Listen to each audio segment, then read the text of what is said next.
Lucky P. Larson, Esquire, had a hand in making sure that Jake Law got made up, shall we say, last episode.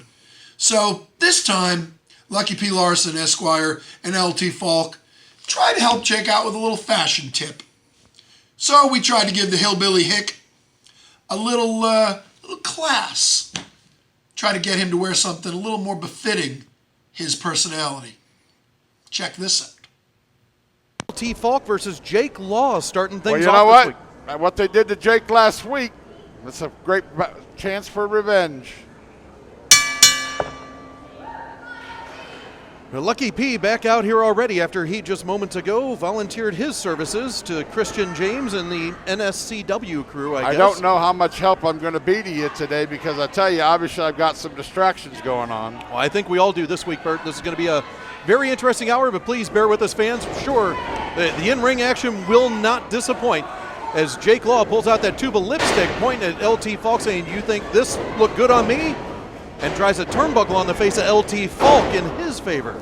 Well, Lucky P and LT Falk have been trying to get in the head of Jake Law for a long time. I'm quickly learning that there's no loyalty from Lucky P's side of the fence.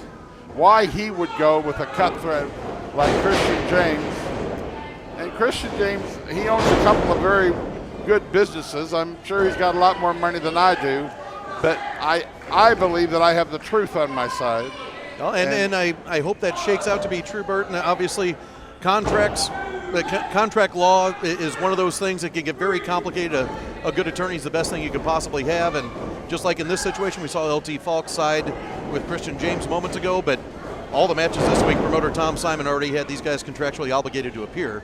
I think that's part of the reason we're seeing this match happen. But I certainly hope that we find a ruling sooner than later so we can move forward with the business of USA Championship Wrestling. We need to break in wherever if it comes through on anybody's device. Absolutely. It's back in the ring. It's LT Falk and Jake Law. Jake Law still with a personal vendetta after last week. LT Falk putting that makeup all over his face, as you mentioned at the beginning of the match, and now a drop kick to the knee. Jake Law takes him down as LT Falk goes to the throat.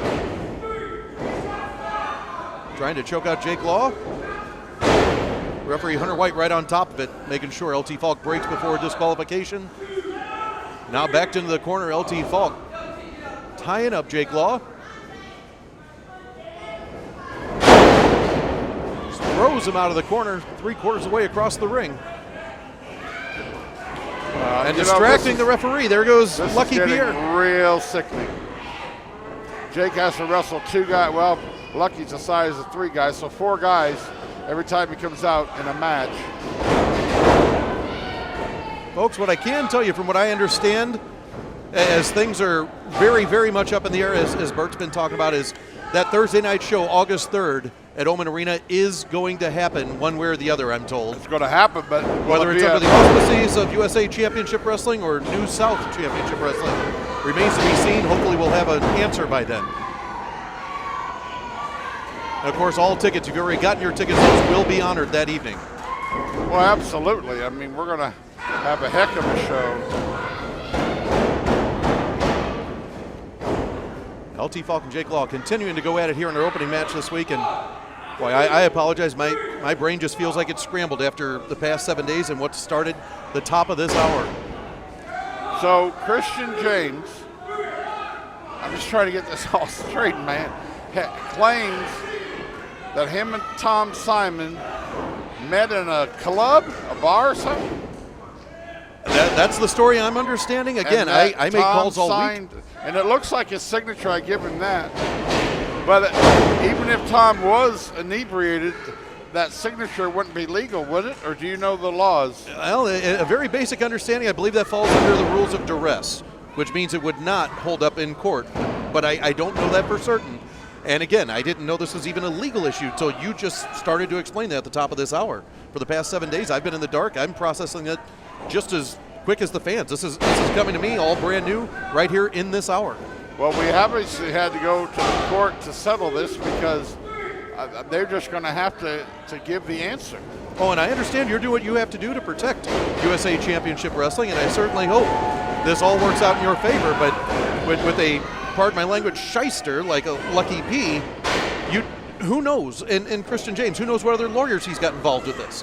Just because Lucky P's offering his services, I would put nothing past Christian James. If he can legally finagle the company away from you, I believe he would in a heartbeat. It's just crazy in this day and age when it's so hard to promote and run these towns and deal with today's wrestlers and their mentalities, and then have to now, you don't even know who you can trust walking in the locker room. Well, and Christian James has had his hands full in the rings here of USA Championship Wrestling for the past several months. What would he want to take the burden on of promoting this company for? He's got his hands full with the in-ring action as we see back and forth still LT Falk and Jake Law. I apologize for not paying as much of attention as Jake Law goes for a schoolboy roll-up, only a 2 count. Well, he has a major stock in a company in Kentucky called New South Championship Wrestling, obviously, and he's obviously looking to expand his base, but not at my expense. Well, now I'm starting to wonder what his interest in New South Championship Wrestling is. How did that come about? Was it a... He's majority stockholder. You know what? I don't know. There again, I see he supposedly purchased it from a guy named Pharaoh Foxe. And I believe that's one of those things we'll probably find more out about if it's relevant in due time. But the questions continue to pop up. There's more questions than answers right now. Yeah, he probably stole it from him. It's a common thief if you look at it. Oh, LT Falk went to jump on the lower back of Jake Law. Jake Law able to spin over just in time, get his knees up with a low blow on LT Falk, unintentional. Referee Hunter White right there on top of it. Jake Law simply defending himself, wound up being a low blow on LT Falk, it appears. Now Falk back to his feet, or Law back to his feet too with the clothesline, and now a forearm drops LT Falk. A boot to the midsection, now a kick to the chest. I'm not even sure what to call that. A wrist lock into a jawbreaker, it looks like, as Jake Law goes into a half Nelson, possibly here he comes him again. Out. Oh my gosh, ring the bell. What in the world? Lucky P. Larson interjecting once again in another match here in USA Championship Wrestling. So now another disqualification, it appears. As LT Falk continues the beating on Jake Law. And he goes to doing the makeup again. What has he got there? A choir? What is that? Some kind of robe, it looks like. It's a dress. After last week's makeup charade, what are they going to do with the... Oh, he's trying to put a dress on Jake. He's trying to put Jake in a woman's dress. Well, they're just trying to embarrass this kid and not... Whoa! Well, he's not out cold this time like he was last week. Jake Law fighting back. None of this. Shoots LT Falk in. Falk. It's for lower ground, but safer territory out to the floor. And Lucky P gets out of dodge, too. Do the humiliation thing time after time. The winner of this match, Jacob Law, ladies and gentlemen.